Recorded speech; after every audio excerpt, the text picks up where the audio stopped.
Okay, our second fastest qualifier for Sunday's 54th Annual Food City 500 is last week's race winner, Brad Keselowski.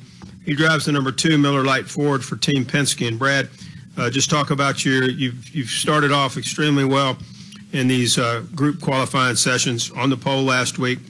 I believe maybe the last 2 weeks. Is that right? Yes, sir. We've been on the front row, but not on the pole. Not on the pole, front row. And so just talk about that from the standpoint here at Bristol, where you've won before. Yeah, starting is important, but it's, 500 laps. So at the end of the day, a starting position isn't relevant if you're not fast in a race trim. So qualifying well is great, but not the whole world. What is important is, having a good pit stall here.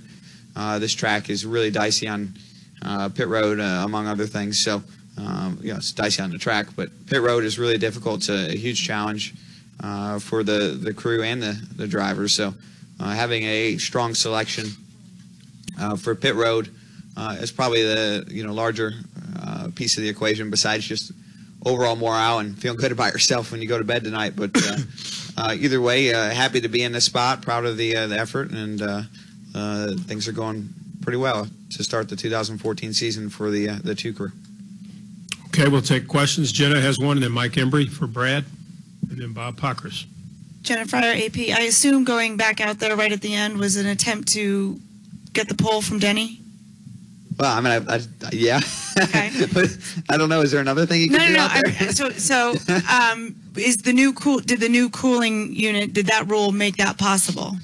Oh, absolutely. I think that rule change has just made qualifying even better. It's removed danger and replaced it with opportunity, which I think that's a positive. So I'm very happy with that rule as it stands right now. And it doesn't matter what I say, because we qualified well. Everyone's going to say, of course you're happy with it. But I think that was for the betterment of the sport, and certainly if for no other reason than safety, definitely worth it. But I also, like I said, feel like being able to go out there and make multiple runs is now a lot more plausible because of that scenario, and that's something that rewards the fans and rewards the teams as well. Last week you're stuck sitting there saying, oh, well, Denny's got it. Yeah, last week would have definitely been a different scenario under the rules. Yeah, absolutely. Go Mike Embry right here, and then over here to Bob. Mike Embry, USA Today. Since the first day of Speed Weeks, after Fords came back from the preseason test with better speed numbers when Speed Week started, the Ford profile's generally been up, particularly with you guys. Can you point to a couple of things that's given you guys a really good start this year? Yeah, I think the change in the lower fascia, lower front nose piece, was significant. When Ford came out with their car 2 years ago or whenever that was, they were the first ones out the door, and there was a little bit different understanding as to what the rules were at that time than what they were at the start of the 2013 season, and I think we kind of got snookered right there on that particular part, and we were allowed to update that to resemble that of the other manufacturers at the beginning of 2014, and I think that was a pretty significant change for us. We can point to probably half a dozen races where that had a severe negative effect for the Ford performance. So that's probably the biggest one that stands out, is kind of getting back on an even playing field with that front fascia. But then again, there's more to it than just that. There's a lot of small things that add up. With the Roush Yates Engine Shop has made some gains this year, and that's something we're proud of. And Team Penske has made some gains on the car side. So I felt like we finished 2013 very strong, and with those small improvements, we're even better yet for 2014. Over here, Jonathan, to Bob Pockrass. And Bob Pockrass, Sporting News. You obviously wrote a pretty personal blog this week on your website. I was curious, how much did you weigh whether to tell that story, and kind of what's been the reaction? Well, it's been really positive, which is great. I was really not exactly sure how that was going to go, but it was, it was one of those decisions where my lawyers and agents said no, and my heart said yes, and I followed my heart. And and just push the send button before they could get too involved. I think it's important to show personal stories because there's so much going on in this garage at all times. It's impossible for you guys or really anyone to report everything that's going on. And I think we're all aware of that, and we're appreciative to the things that you guys do. But some things fall through the cracks. That particular story fell through the cracks, and at the time I was really glad it did. But then with a little bit of time, I realized how important it was to share it, to help others with it. So it took me a while to get to a spot personally where I could make that happen. And I was afraid, to share it because of, the negative ramifications it might have on my team, from having to deal with media that, might have pointed at that for any lack of success we had last year. And I felt that all just kind of, go away instantly as soon as we won the race last weekend on the Cup side. And that put me in a really strong position to share it. I really hadn't planned on it. I didn't, set out and think, if we win this race, I'm going to write this blog. It's one of those things that kind of happened, and it felt right to me. And I think sometimes you got to follow your heart, and my heart said that was the right thing to do.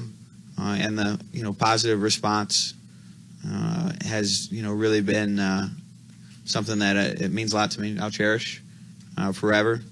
And that's from the fans and those inside the garage. There's a lot of people in this garage who have gone through similar struggles that I have, and similar struggles to the individual in the story has happened to them or to friends or people they know. So I think it's a touching point for them that doesn't get covered and doesn't necessarily receive the attention that sometimes it deserves.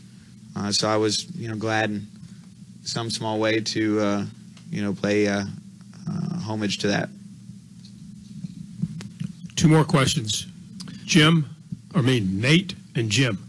Nate Ryan, USA Today Sports. Brad, it seems like you guys obviously have the qualifying format. Team Penske has it figured out really well, and it seemed like Joe Gibbs Racing kind of got onto it this week. Is there a strategy involved here? Matt Kenseth kind of intimated that you guys maybe had tested a little bit. You might have some data. Is it the way you guys are running the cars? Is it the way you guys attack the format? I mean, Black can you give magic, us... Nate. Yeah. Black magic. That's what I'm looking for. Man, I don't think it's that complicated. I think if you're fast, hey, there's the pole winner, Denny Hamlin. I'm sorry. But I think, sorry. Yeah, I know. I got two questions left, all right? You got the pole. You can be patient. So, I don't think there's any, big secret. If you're fast, and it shows through. I'm sure Denny would say the same thing. He has a fast race car. And when that's the case, this qualifying format's really easy. There's no trickery to it. You just go out and put a lap down. And I think that's been the case for us. Final question, Jim Utter. Jim Utter, Shaw Observer. You kind of touched on this a little bit after your win last week, but earlier today I was asking Dale about kind of the as we're going forward, you have this group of people who have won races, which he called the Winners Club, and we got our own handshake. Yeah. And then a group of people as the weeks go by that will be growing more desperate to get in, and he said that. Brad is in the club now, who is probably the last guy you want in the club because they gamble regardless of the system. You seem pretty excited about the possibility of that in the coming weeks. I do, Why is that? Do you think that you guys are in prime example of being able to cash in on that? Well, you look through the field, and on any given weekend, the chances you take to run in each position. Obviously the moves that it takes to win a race, it's a low percentage shot to be able to gamble and win a race. It really is. But you can play a higher percentage shot of ensuring yourself a top 5 or a top 10 on a regular basis if you have competitive cars. And, certainly, the Gibbs cars, the Hendrick cars, the Penske cars are, right there of being consistent front runners that can run in top 10 without any strategy, just legitimately on their own. And with that said, it takes that little bit extra to get to victory lane, and it might take the right restart. It might take the perfect pit stop. or it might come down to strategy. You don't know which one it might be. It might take the perfect debris yellow that comes out right when you need it. And those things are what dictates who wins races. And so your odds of being able to pull off a gamble and win are very low.